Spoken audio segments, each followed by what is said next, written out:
how to change Udemy password. So if you want to change your Udemy password, then first of all open up a browser, any browser that you're comfortable with. And I'm here with Chrome browser. Simply go for the search bar and search for Udemy. And then go for the first search, which is www.udemy.com. And make sure to log into your account. And after logging in, now you can go for your profile, which is on the upper right. Click on that. And here you can go for the left side and you can go for account security option. Click on that. And here you will have your password, right? So here you can have this change password option. So what you can do is you can enter your current password here.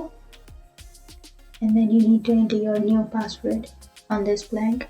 And after that, on the next blank, you have to retype your new password. And after entering your new passwords, you need to simply tap on change password and your password will be changed on Udemy.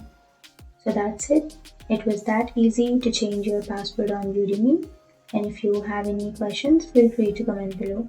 Thanks for watching.